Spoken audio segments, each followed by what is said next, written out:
All right, well, welcome to the Splashcast episode 4 by Standard Fluids. Today I've got Steve Pignato and Kelvin Cabrera, our two trusted and very busy representatives for our engineered fluids division. And today we're going to talk a little bit more deep dive on immersion cooling, a little bit on the transformative technology and the direction that things are going with immersion cooling. And we're going to talk a little bit about the applications, the benefits of using immersion cooling and the different types of immersion cooling. I know Steve will be able to go in depth on some of those, as well as discussing some of the environmental impact, talking around PFAS concerns, and how the products that we offer at Standard Fluids position within those discussions. To kick us off, I'm going to go to you, Kelvin, first.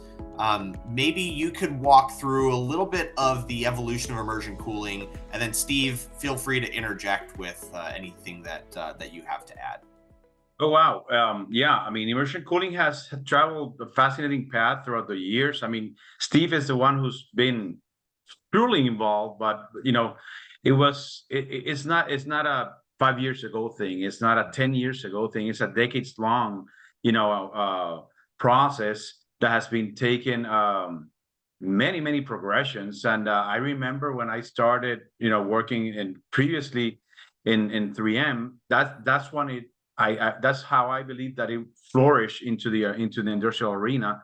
However, it comes way before that. I mean, and since those days, we initially, there were a lot of barriers regarding what kind of fluid was a perfect one, hardware issues. I mean, the design, the problems that were being solved constantly, and the advancement on how to extract more heat, from the units in a very in the most efficient way, I mean, we all know. I mean, there's always, direct, single phase, dual phase, direct to chip, and the battle that has been constantly being, held one with the other. And but it's all a matter of perspective, analyzing the data correctly, choosing correctly for the correct time.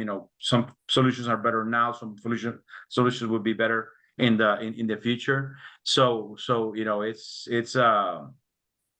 it's a constant shift and movement. Yeah, I mean every week we hear new things. So yeah, Steve, please add, because you're the man with the history here, definitely. Yeah, well, I think, Steve, a good thing, like Kelvin said, is sort of that shifting perception. And maybe you can talk a little bit about when, at the sort of stage of computational power, right? I think that's a kind of key lineage to track. When did immersion cooling really start to come forward, right? Even just on water, or using whatever materials are out there. And then as we're starting to see the rise of crypto, the rise of AI, data centers scaling at the rate that they are, maybe walk us through that and where that started, and the challenges that we're seeing with the growth of technology to where we are now and where we're maybe going in the future. Yes, it's a lot to unwrap Yeah. there, to tell you the truth. So Yeah. and none of the information is exact, right? So honestly, IBM started doing immersion cooling back in the late 60s, like 1969. A gentleman by the name of Robert Simons at IBM and a couple other engineers, scientists at IBM actually put a chip into the 3M floor inert and boiled the fluid. So back then the chips were bipolar and they put out a lot of heat. So they actually ended up breaking the fluid down. But engineers being engineers, they figured out how to spread the heat. So they put, a heat spreader on the chip. And IBM actually used floor inert all the way through the 70s for multi-chip module testing. So Cray research really started the immersion cooling with dielectric fluids like floor inert back in the late 80s to the early 90s. The Cray 2 used the floor inert for a direct chip, total immersion, single phase. They used single phase back then. And that lasted really until the late 90s.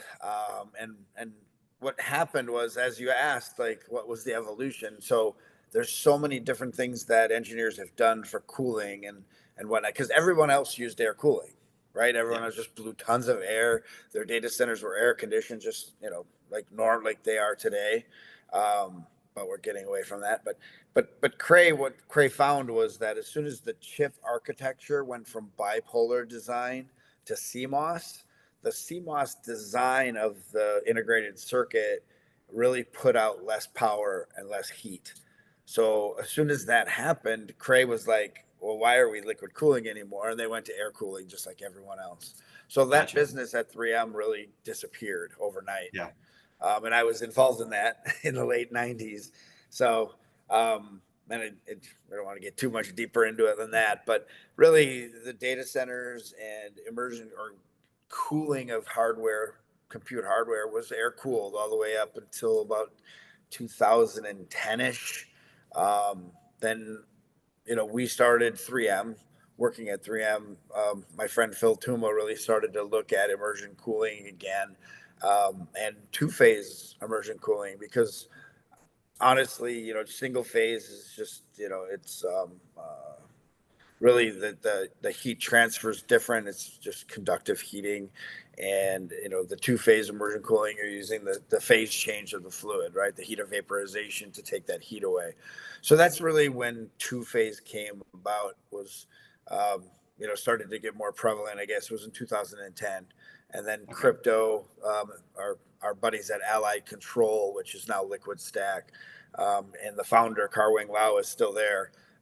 So they really were the ones that grabbed onto the concept and started to use Flurnert. And actually, they were using Novec fluids, the 7100, for two-phase immersion cooling of crypto systems. So, and Gotcha. that went all the way through the 2010s to today. So, Yeah. we could probably talk for another 2 hours on it. So, Yeah. that's Well, I'd love to talk, because you said that you could get really in the weeds on it. But back when you said that change from you said bipolar to CMOS, that change, what was the timeline for that? Right? Was that over the course of like 5 years? Less than that? Yeah, something like that is over the course of 5 years, but it's just really just the architecture of the sources and drains, or whatever, the Yeah. compute on the first levels of the chip, right? And Yeah. how they ferry the electrons back and forth between sources and drains and whatnot. And really, CMOS is complementary metal oxide semiconductor. That technology was always kind of being developed, but it really started to get into systems mid to late 90s. Gotcha. So yeah, Yeah. Well, I think it emphasizes the rate of evolution for right, computing, right? correct, And how quickly those things change. correct. And I mean, it's, you turn out you're making chips that are, you know 30 you know 30 watts, or not 100 watts, and or Yeah. or it's just they were getting bigger and bigger and bigger, and now that they are where they are today, it's a lot to handle for air. So that's when Yeah. they started to do single phase again. And single phase wasn't anything brand new, because IBM and Cray were doing it, Yeah. right? So it is just, they were using hydrocarbon to do single phase because it was cheap. But Yeah. there was a lot of single phase in China with Alibaba. They had, data centers being put out with Flurnert back into the teens, like 2015 to 2020 ish. So Okay. Yeah. Yeah. And I know you guys have talked a lot about that's sort of the direction where we're currently at today, as far as the conversation starting to get towards dual phase or two phase immersion cooling. Really started back in like the late teens, right? And that's when 3M at the time was starting to kind of get out there and start to get more messaging and more research and testing around it going. And that's really where we're trying to pick up from, is continue to be involved in some of those conversations, right? that is correct. Yeah, I mean, again, we talk for hours, but like in Yeah. 2016, there was a project with Intel, SGI, Naval Warfare Laboratories, and Lawrence Berkeley National Laboratories that went totally awry. Like it was a bad situation for 3M and for the Novec 649.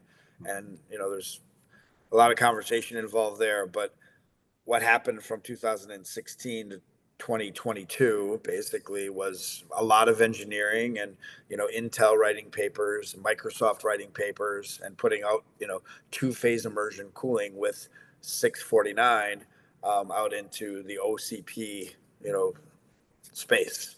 Yeah. So Yeah. So Kelvin, Yes. what would you say as far as our efforts at Standard Fluids now, right? Given the where we kind of stand at this crossroads of single phase and dual phase immersion cooling, where summarize sort of our efforts for everyone as far as how we're getting involved and what things we're looking to be able to achieve, and the fluids that we have in our toolbox of things that we're out there kind of testing and developing for these applications. Surely, I mean, looking forward, I mean, immersion cooling is vital for sustainability driven projects. So, I mean, and one of the things that we pursue is raising the standard, bringing things once back again into how we were moving the business in the back in the day.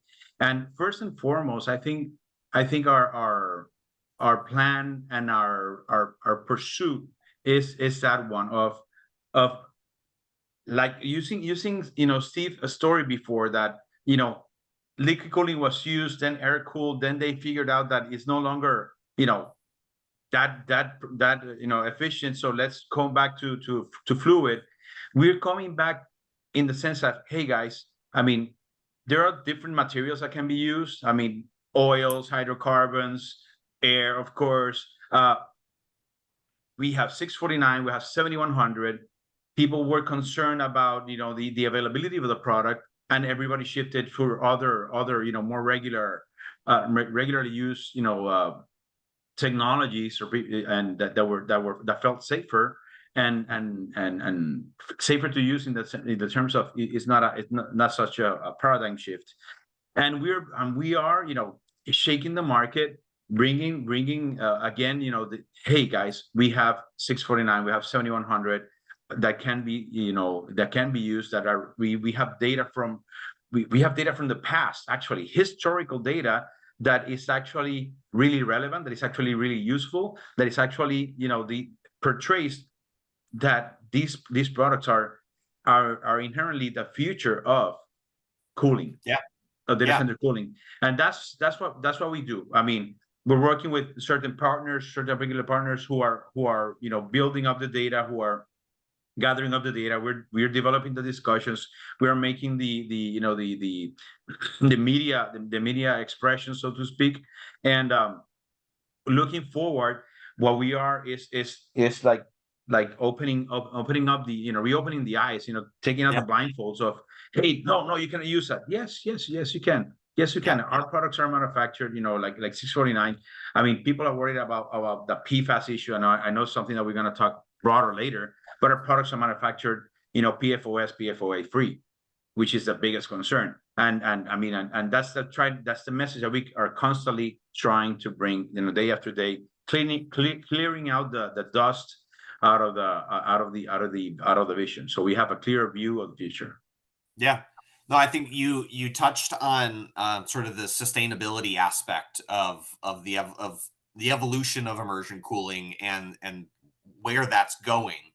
A big thing that I see a lot, right? And I know my generation tends to really focus on a lot of the environmental impact of things. And I see people sharing stuff all the time within, my social circles, going back to high school friends, college friends that share stuff around the concerns when it comes to energy costs and the amount of energy pull or energy drain that data centers, AI, data centers have on local infrastructure. Additionally, the water usage and the water consumption of these facilities, right? And it's correct that I would say the biggest use is for air conditioning and direct to chip cooling. Is that correct? Direct to chip is going to use water, and the impacts that has on those systems versus using a specifically designed engineered fluid for these applications has a great chance of cost savings and environmental impact on local ecosystem and infrastructure. Is that correct? Yeah, I think more or less, the water usage was more for traditional data centers, air-cooled data centers where they're doing evaporative cooling on the outside. So that the direct-to-chip doesn't. I mean, they're using water with propylene glycol. They call it PG25. How exciting, right? It's freaking water and glycol. Water-based. So it's water-based, but you're not losing water. Everything's contained in a system and it's being circulated through the compute. So it's not using water per se, like again, in the traditional data centers, they're doing evaporative cooling and the water's being just used and evaporated off. So yeah, there's no real use of water per se for direct to chip. And then they'll the energy cost of it. Well, there's energy cost is all the pumps and pumping. Where you're not really, for two-phase immersion cooling, you're not really pumping the fluid. Everything's passive inside the system, inside the tank. The only pumping that's going on is really from the dry cooler outside, or the water that's outside of the data center being pumped to the tanks for heat exchange at the tank to the outside. So, gotcha. And you're not losing any of that water. It's all contained. Yeah. What is the temperature, or typical temperature of the water that's being used in two-phase when it's not cooled water, right? It's just regular. Like a delta T of like 15 degrees. So if we're using 649 at 49 degrees, you basically need, 35 degrees C water or 34 degrees C water to do that condensation. So it's pretty simple in most parts of the world where it doesn't get up to 40 degrees C outside. But we have other molecules for hot climates, the 649 and the 774. So you can go from the C6 ketone to the C7 ketone and do the same thing. And now you've got, up to 74 degrees Celsius to do the heat exchange. So yeah, there's ways to get around that issue. Yeah. Well, that's interesting to know about, like, how there's essentially is it the boiling point of the fluid, right? Correct. Yeah. Because you're condensing the vapor. So if it's boiling at 49 degrees centigrade, you need to condense it out. So using 15 degree below that boiling point is kind of the design, or the engineering that you want to do is have it at 15 degrees below for good condensation. And and so overall, the savings or the benefits of the immersion cooling as opposed to this, direct to chip, or just the air kind of cooling. Correct. Yeah. So you're eliminating all the pumps from every case, every cabinet, every system that has pumps that are flowing water and glycol through there. On traditional air-cooled data centers, you're eliminating all the crack and the cray, the air handling, the air conditioning. But honestly, for the direct-to-chip systems, you still need air conditioning and air handling because you're still blowing air. So there's really not a lot of savings there. I think ultimately the direct-to-chip cold plate systems are just taking the heat out of the hotter chips, and that's kind of a bridge to where we want to be as two-phase immersion cooling, and get rid of all that hardware and just put everything right into the fluid. So anyway. Yeah. And as far as the overall safety, I know, like you said, there's still testing and development going on with these types of things, but the safety of immersion cooling using the C6 ketone, right, or a C7 ketone, as opposed to, right, I would say with having water around electronics, there's concern for what could go wrong, right? They're properly designed systems to eliminate those issues, but being able to work in or around a system that uses a electrically non-conductive fluid is going to be have a little bit better safety margin for the equipment. Is that correct? There's some benefits. Yeah, there's definitely benefits there. But using water for direct chip cold plate, has been around since the mid '90s with IBM. IBM started. I think it was called the P7IH. I think is what. And Michael Ellsworth was one of the main engineers there at IBM that worked on that. And so it's direct chip cold plate's been around for a long time as well. There's just a lot of hardware, and now you're putting more GPUs onto a server, right? So now you have to ferry the water, you have to ferry the fluid to all different GPUs. So the hardware gets to be very intense and expensive, and now you have more issues with leakage, right? So I mean, you can make 100 systems that don't leak, but that 101 system that leaks is going to be a nightmare. Yes. Right? Yeah. Exactly. Yeah, I would love to. I think it's maybe a conversation for us to explore in the future is that rate of development of these data centers, of the computer systems that are operating within them. How many years does a system become obsolete, right? As far as its computational power, right? And these systems, a direct-to-chip system is engineered into how that system operates, where the evolution of new chips, right, as they come along, the chips that are being developed now that are being tested with immersion cooling are chips that we'll see in data centers in 5-10 years or so. And it's something to say, like, how long is the timeline of turnover for these types of things, given the fact that computers and the chips are growing at such a fast rate? I mean, we've seen changes over the past 2 to 3 years that have happened so fast that I think people don't really realize how quickly they've changed. Yeah, and I think it's more the GPUs than the CPUs. The CPUs have gradually grown in power, but not like the GPUs are. And the GPUs are the key now for all the HPC and AI type work. So, they're talking, 2 kilowatt chips, right? Like, going from a 200-watt chip to a 1,000-watt chip to a 2,000-watt chip. It's crazy, but that's what they're talking about. And now you're getting all these engineers, all over the world that are testing, all these NVIDIA chips and designing systems for these bigger, more powerful chips. So the turnover is pretty quick, 2 years maybe, but I don't know the actual turnover, but I know that Moore's law is pretty much crapped out. That's like about it. 18 months. I think we're at 12 angstroms now, so we've been from 3 nanometers to 2 nanometers to 1.8 to 1.2. So it's crazy. Yeah. And what does that do with the power and design of the chips?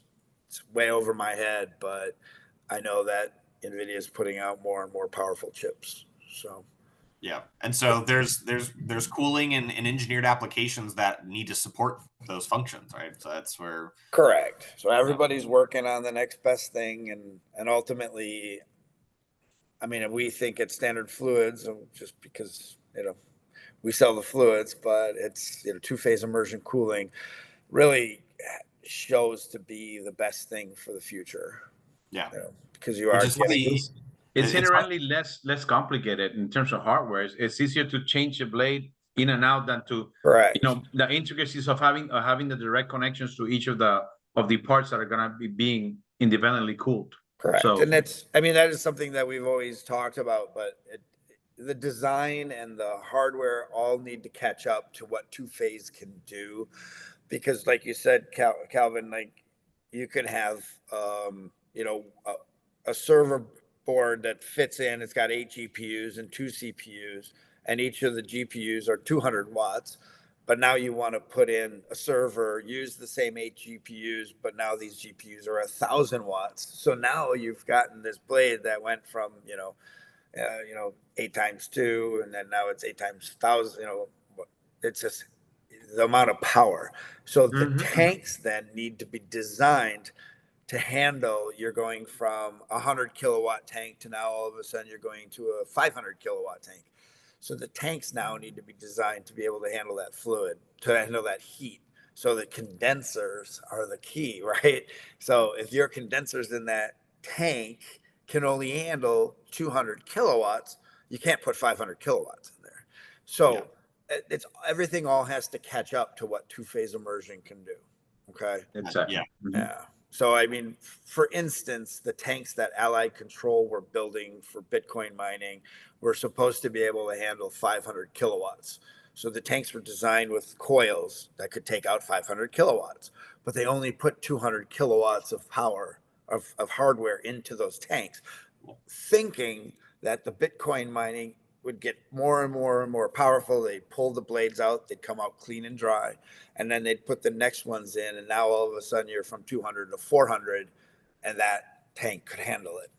So there's a lot of engineering design that needs to be worked on. Well, and it's what our whole conversation really has been around is just the scale of these things, like the scalability, right? We're at a current point right now, like you said, where the current systems are still developing and growing at a rate where the two-phase immersion cooling is on the horizon. It's there, it's ready, and there are organizations out there that are actively testing and engineering systems to bring these two technologies together, right? To bring the growing, technology for the data centers with the cooling that exists and bring them together in an efficient way. It's near on the horizon, right? It's been a long time in the making, but it's certainly there, and we're excited to be sort of at the forefront, being able to provide the fluids and work with some of our great partners that we've had so many great conversations with as far as how some of that testing has gone. And they're certainly very excited for how things have been looking, and it's been exciting for us as well, I would say. So we'll sort of shift gears now into the conversation as the Kelvin always refers to when it comes to our products is the Pandora's box, right? It's the conversation that always comes up no matter how often you try to talk about it and get information out there, but it's something that we continuously need to, which is the PFAS conversation, right? And digging into a little bit more of the chemistry of these products. I think it'll be insightful to talk about it. I know Steve can you can really get in the weeds on some of this stuff, but I guess the first sort of thing to talk about is, why is PFAS talked about in the way that it is, and in what ways do people need to shape their understanding of the way these products fit into the industries when it comes to cooling, right? That's sort of the big application for it, and why these products exist, and why they're a part of that PFAS conversation. So either one of you, whichever one wants to jump on the sword, I suppose. I don't care, Calvin. Rock, paper, scissors, Steve. Yeah. No, I'll tell you. Tell you something. I always find the PFAS conversation really interesting. Why? Because PFAS is the broad term, right? For these substances, and Steve will elaborate. However, there are thousands of molecules, different substances that are under that umbrella, and it's known for a fact that the ones that have been known to be that worst offenders for years and decades now is PFOS and PFOAs, and that's actually the reason why 3M developed the Novec molecules. I'm talking on the business side. Steve can talk about the engineering side, of course. He knows the history better than I do.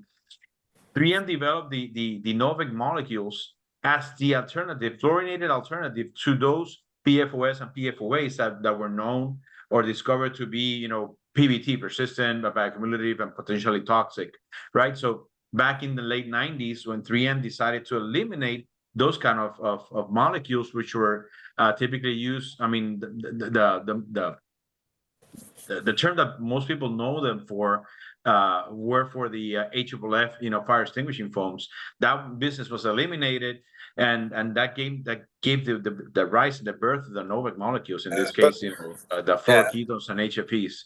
Steve, and you can. also instead, also with the AFFF, the firefighting foams was the surfactants that were used for semiconductor paints, adhesives, all that stuff, but the surfactants, and then also ultimately the Scotch Guard.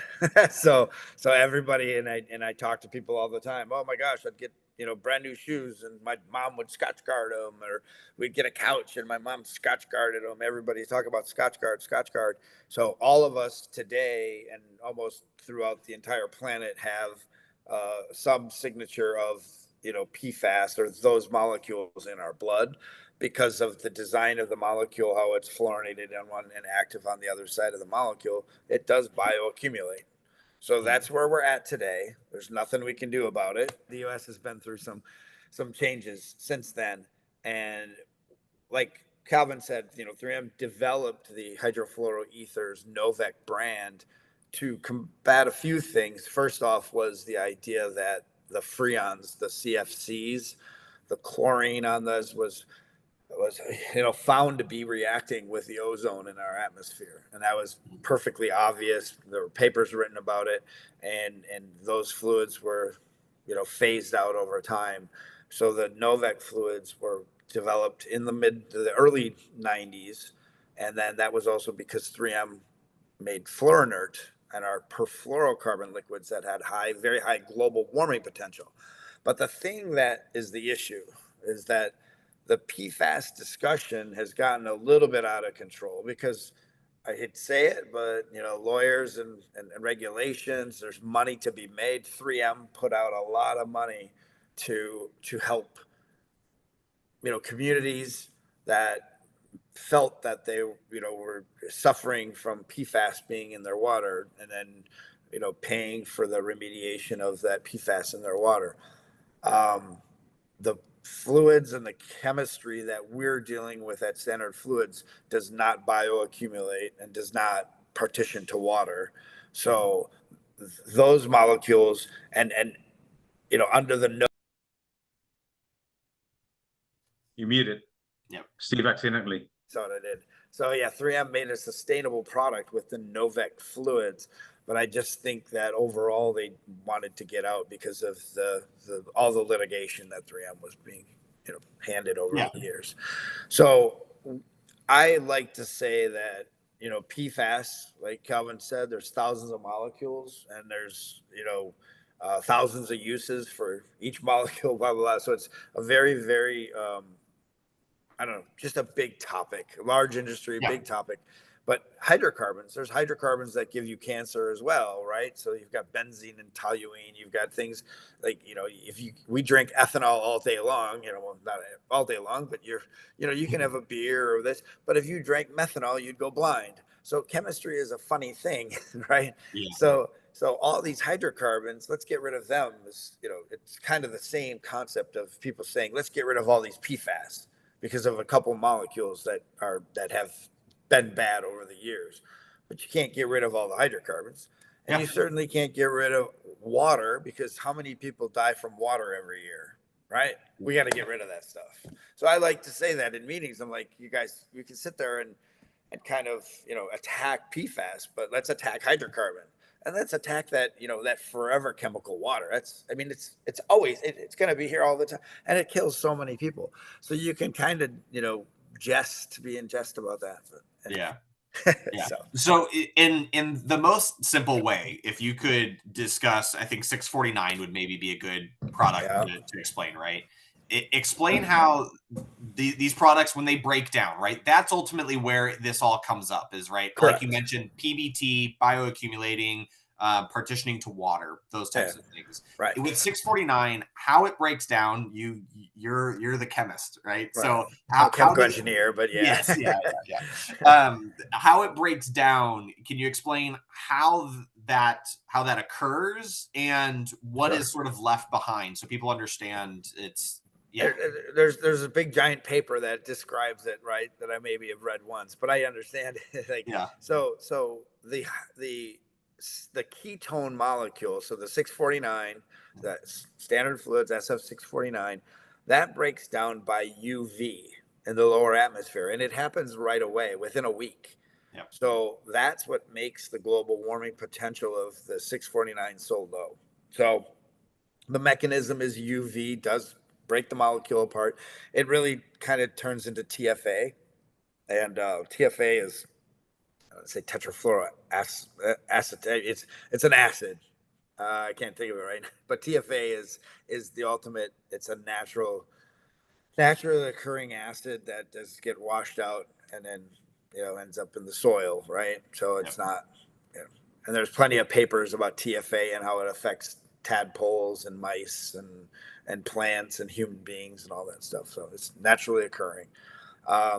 So that is what happens with the C6 ketone. Very low global warming potential, non-bioaccumulating. So we're not, I've been, working with it for a decade or two now, and there's not a single molecule in my blood, and it does not partition to water. So if you spilled it, it would not go into a water source and sit there. It would evaporate and then do what it's supposed to do, right? Break down. Yeah. The hydrofluoroethers, the SF 7100, 7200, 7300, they essentially break down with hydroxyl radicals, so OH up in the upper atmosphere. And they unzip into the same thing, TFA and other molecules that are naturally occurring. So that helps, right? So they're not forever. Correct. Right? Yeah, correct. Exactly. Yeah. That's the message. And actually, I'm working on a presentation talking about that next week in Chile. And I'm actually bringing those points. It breaks down in 5 to 7 days. Within a week, it's broken down. So that's, 7, a week goes like this. I mean, this week has gone over and we've done so many things, right? And, if I discharge something, it's gone, right? And a week is not forever. So we're dealing constantly with those misconceptions, trying to clear out the pathways of people thinking in a more specific way. I mean, it's all a matter of, people are scared of opening that Pandora's box. We have been there. We know the data. We know the information, and we are explaining it day by day. And it's a very, very interesting conversation. I mean, when you tell people,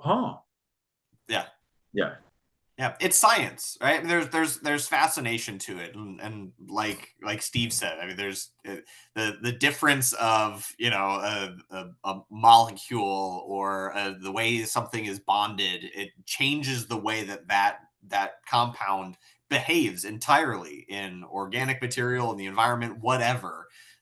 It changes it drastically, and so it's important when you're evaluating products, chemical agents, or really anything, right? It's not just these fluid chemicals that have PFAS. You have hard compounds, you have plastics, you have all types of materials that will have these PFASs in them. And it's best to evaluate every material that you use on a case-by-case basis, how it's used, how it interacts within the systems that it might be within, and ultimately the life cycle of that product. And so I want to kind of look at if there's a use where 649 is used in a tank, immersion cooling, what is the life cycle? Is that product taken and recycled, right? It's not just released out into the environment. It's properly handled and everything. But what is done at the end of the life cycle of that product? Okay, so good question. So in the tank itself and how it operates and how we keep the fluid clean, the fluid is even if it's been used in a tank doing 2-phase immersion cooling for 3 years, 4 years, 5 years. We've had it used up to 8 years in a small system at Mayo Clinic, many years ago, but it actually was used for 8 years.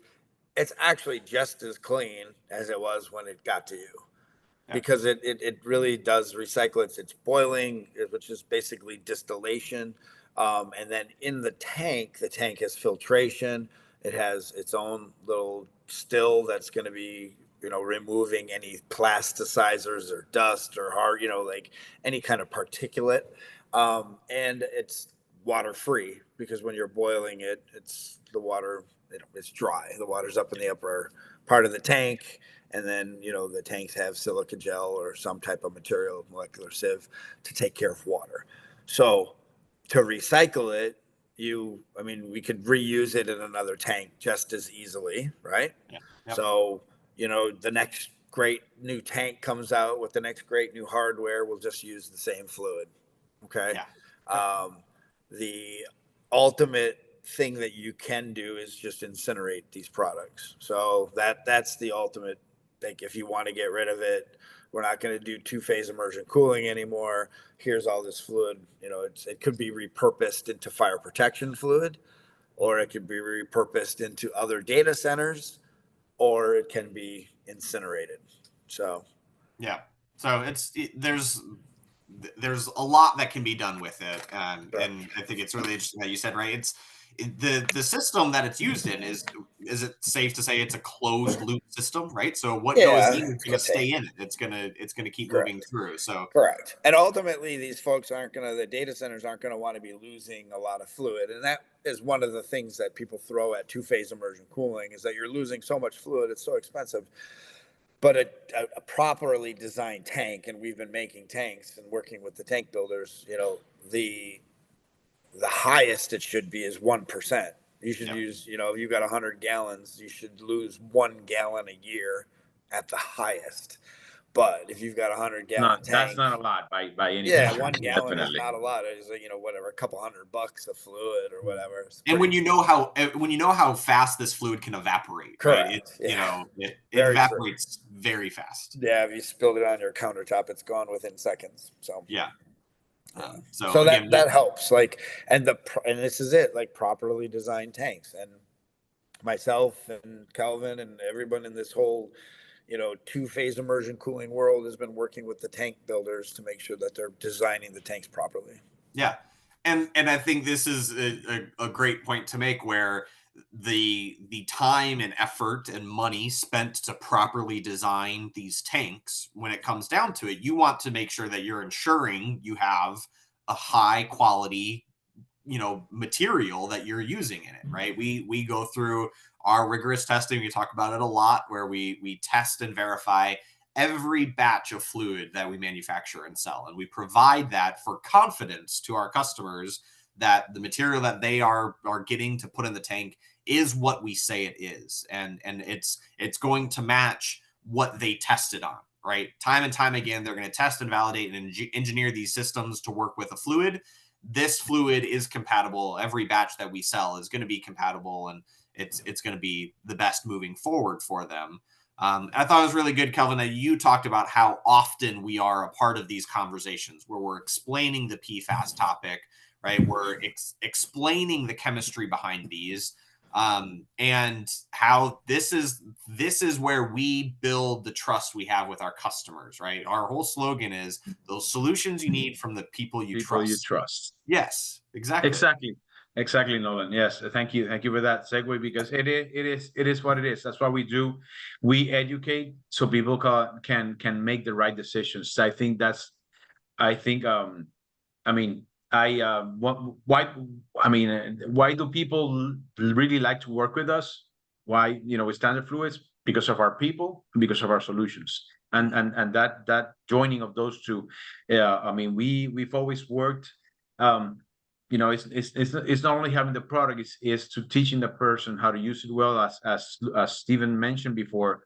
It is crucial to have the correct tank, to work with the correct builder, to work with the correct partners. You mentioned it's crucial to have the correct fluid, the best fluid available. Purity is paramount in this case, right? If you're filtering a product constantly throughout 8 years, as the Mayo Clinic example was mentioned, the purer you get the product, the more lifetime and of course the performance is enhanced, right? So getting that with the correct partners and being able to explain that to people and clear that cloud of incognito, right? That people think that people don't understand. It really helps out. There's a lot of marketing in and out. There's a lot of inherently traced pathways and roadmaps from each company and I want to go this way, and I want to go this way.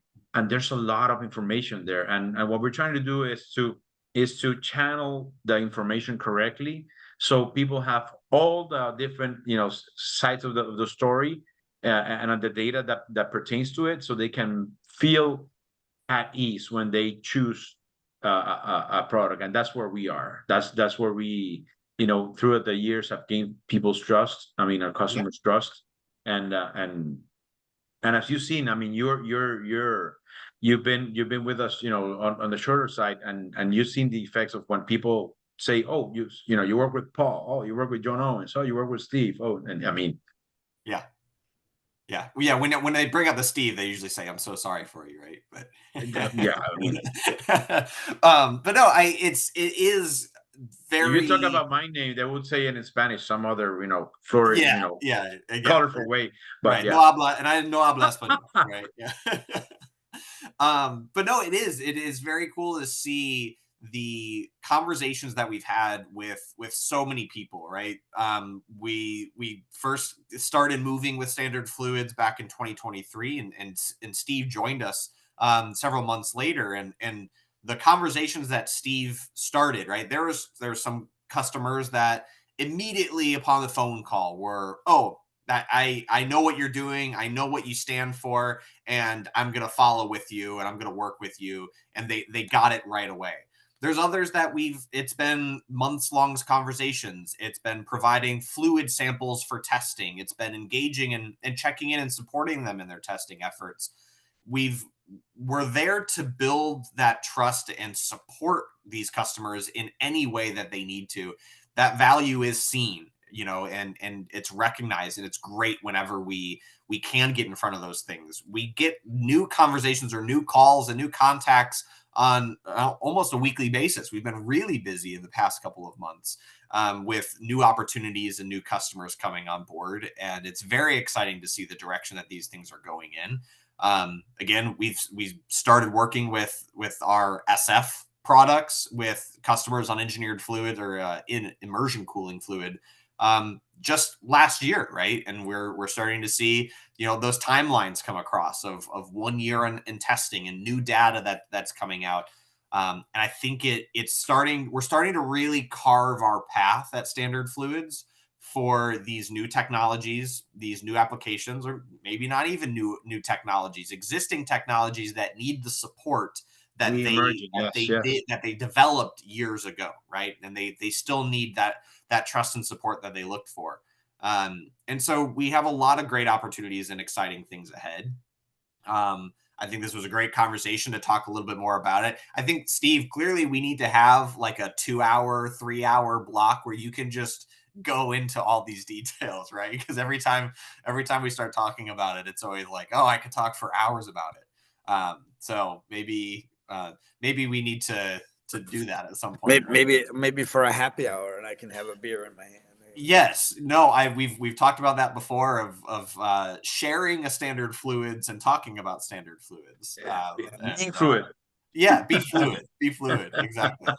Well, thank you guys. Anything you want to add to summarize or wrap up the conversation as we close this out?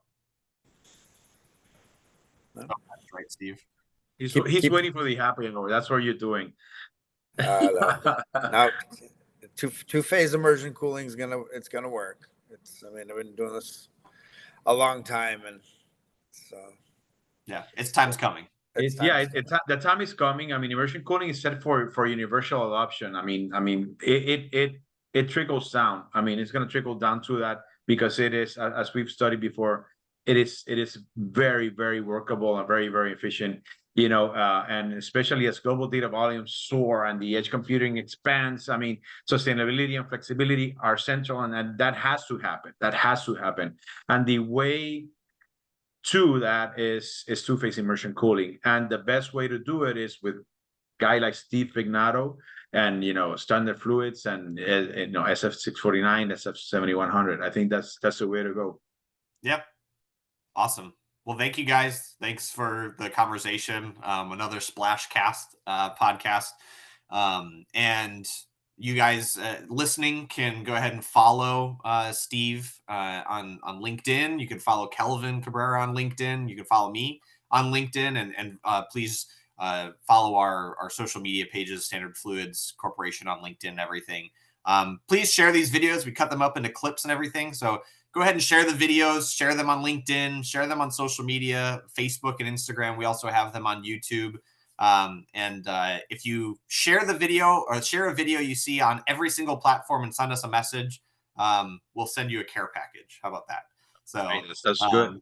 Let's get the videos out there and going, because again, we love these conversations. We love getting this information out there, and we want to see it shared and spread far and wide. So thank you so much for listening, and we'll see you on the next one. Thanks.